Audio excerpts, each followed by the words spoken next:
to new KCC. No privatization to new KCC. We would like to state that it has come to the general knowledge to the farmers that KCC is out for grabs. It's going to be privatized. It will be privatized. We would like to reiterate that we as farmers who deliver milk to new KCC, we would like that one to happen. We have a history of when the old KCC died. And when the old president came, when our late president came,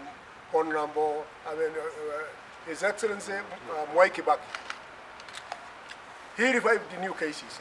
And when he revived the new KCC, by that time, milk was being bought at 7 shillings per liter. Farmers were getting, minus transport, was getting a minimum of 4 shillings. When KCC was revived, milk prices shot to 16 shillings per liter.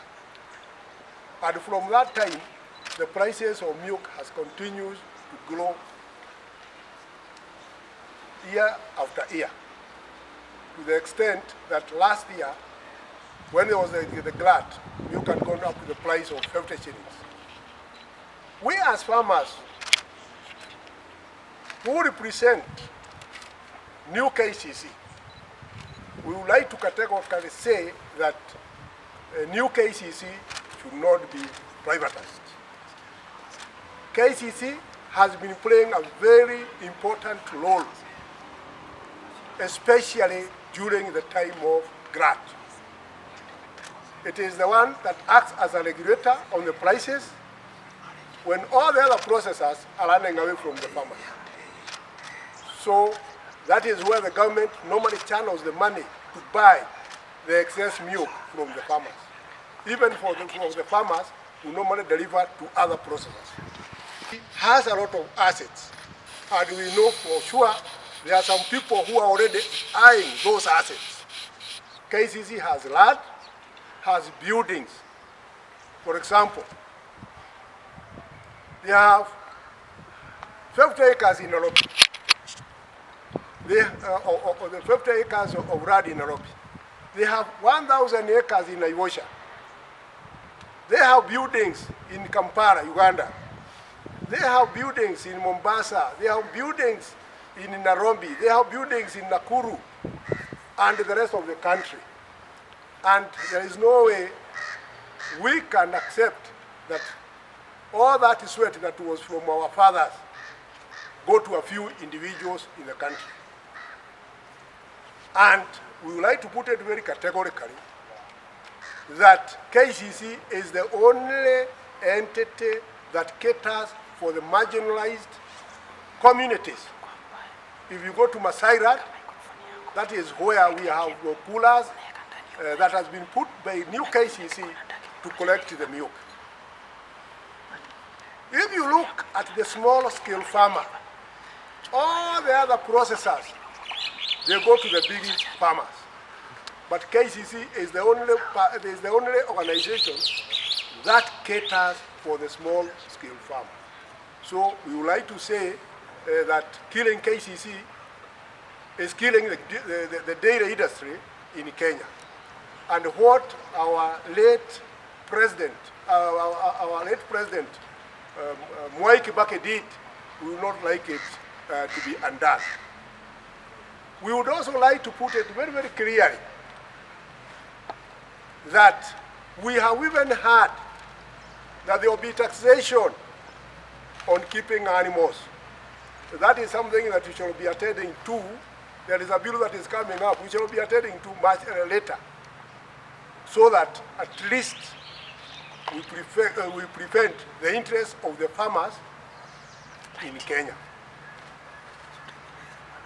And I'm here because of new KCC, which is said to be privatized. The reason why the KCC farmers would refuse that one to be done is because it is the only processor which takes milk for camels, and it is also taking milk from the small farmers And the small farmers, they are the ones who bring to new KCC half a kilo, half a liter, 2 liters, and the other processors who do not take that one. So we are categorically denying the sale of the new KCC. And the other thing that has been also said, we have our parents who died, and they bought those assets which are with the new KCC. Why should the government, being the protector of the farmers, be the one to sell new KCC, and yet it does not take care of that small farmer? It is supposed to be the one who can regulate the new KCC properly and not taking the assets, not taking the new KCC from its children, who are the children who were left by their fathers. We don't have a protector if it is the government that is doing that. We need a government that would protect new KCC so that we are able to stand as children of the farmers who acquired those assets. We went to other processors. They told us that Maasai don't have milk, but KCC accepted to take milk from us, even if we are from marginalized area. So we really support, or we really don't agree with the government for what is planning, because they are the ones to come and protect us. During the time of modernization, we were really pleased that even if we get more milk, there is where we are going to sell. But now we are wondering and worried, where are we heading if it is the government that is planning to sell what belongs to farmers? KCC now is fully modernized. This is the time whereby the farmers can start reaping. So when we heard about the privatization of new KCC, we were very much shocked. As leaders from North Rift, we are really denying the sale of new KCC because this brings millions of households, directly and indirect. We are requesting government to protect all the properties of new KCC across the country, because these are the things that belongs to the farmers. And we are saying it because since our grandfathers, this is the industry that has seen farmers educate their children, has seen that people benefit more from new KCC. So we are requesting the government of Kenya to please see how you can assist farmers so that this brings happiness to all farmers across the country. KCC is the only corporation under the government's hands that buys milk and it sells, and it maintains its staff without going to the exchequer. So, according to us, KCC is not a loss-making body. All it requires is to be managed and properly utilized, and that's why the government pumped a lot of money to do modernization so that nothing will get lost in terms of milk intake. And the aim by that time, through that modernization, was that KCC should be the outlet of the Kenyan milk to the outside world. In other words, all that is being collected through KCC should be marketed throughout outside the country. That's our take. Thank you. My name is Anna Shira from Nakuru. When Kibaki brought back new KCC, that was the dream. When the last government also really bought a lot of equipment and revitalized new KCC, again that was still the dream. And as we speak right now, we are going through a glut.